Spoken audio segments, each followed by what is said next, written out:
congressman niya, ini-interview sa bilyonaryo, dinidinay niya na wala siya pinatawag. Tinuturo siya sa UDF. Ah, talaga? Oo. Hindi ka dahil lang. Paborito ko yun. Oo nga, sabi niya. Sabi ko, tatanungin ko si Mayor, baka naano mo lang ako ha. Nag-video po kami last week. Graduation ng UDF. I have to go to the Zoom. Karoon nga daw kanina. Kaya ng galing araw. Actually, dalawa, buti isa hindi natuloy.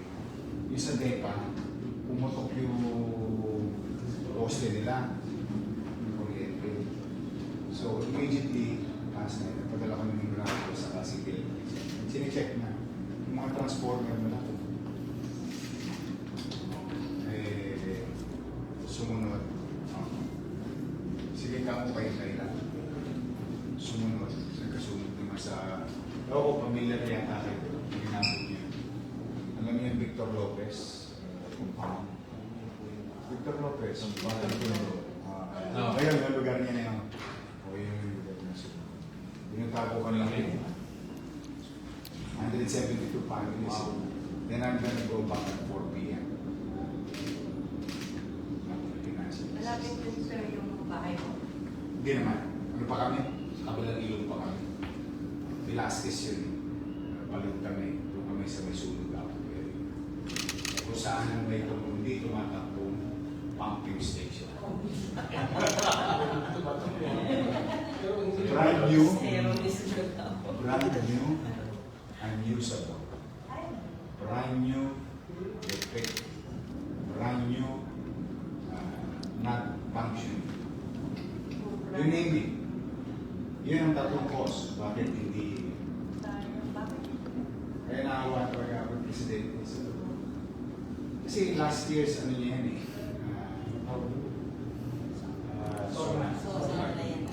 Incident. Incident. Pinaba. Kaso pinakailangan ng mga politiko. Buti pa yung sa MMDA, tumatakbo. Marami kasi yung MMDA. Ganito kasi yung proseso.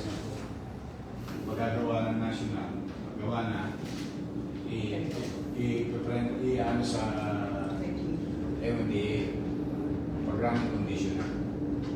So, MMDA na will maintain and operate. Yan ang proseso. Kasi ang CRIP at ILO, under sa management na. Ang CRIP pala na, under sa management na MMDA. Ang CRIP. Kaya, pero sa mata ng tao, isang matter. Hindi naman kailangan malaman ng tao. O, itong ilog na ito, MMDA ba ito? O, DPWH ito? NLDA ba ito? O, local government ba lang? Ang alam ng tao, uy, may bahan. Totoo naman. How can you blame the people? Magkano sir? Magkano ang isang ganun? Pumping station, magkano yun? Yung sa sulog ako, halos 700 million na ginagastos na ito.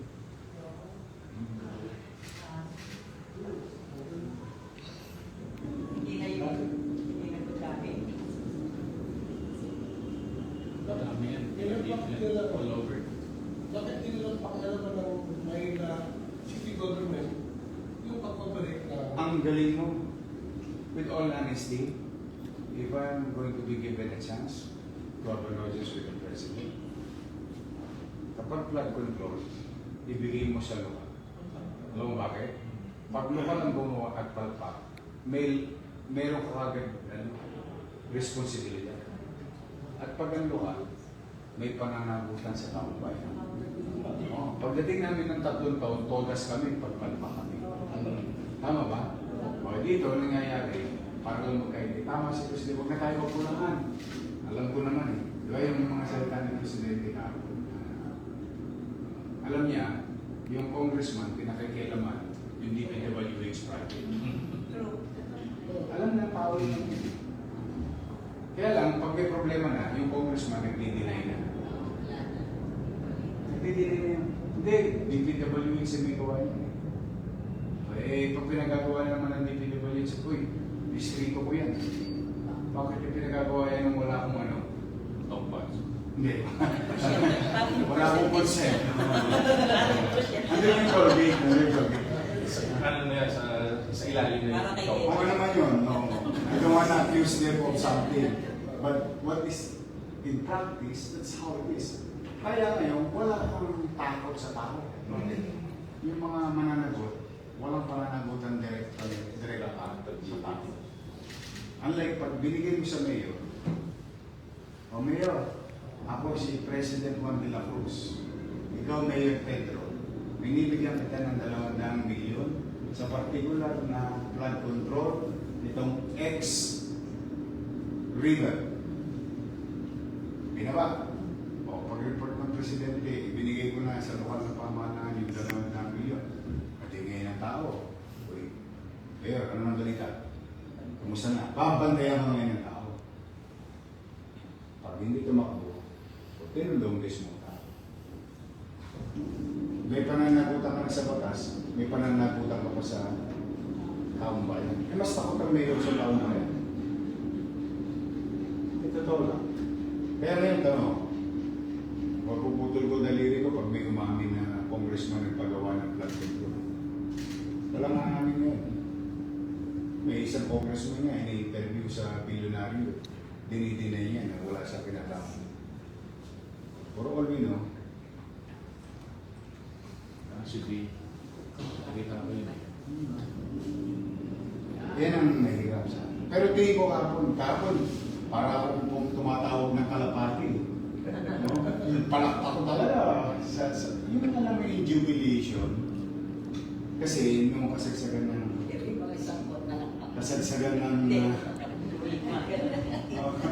yung kasagsagan ng bagyo last week, we were in the street.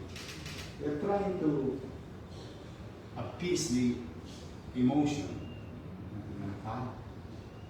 And the people has all the right to be emotion. Punta kami. Dinugdog ko. Walang maniwala sa akin. Imbornal. Yung imbornal, punong-puno ng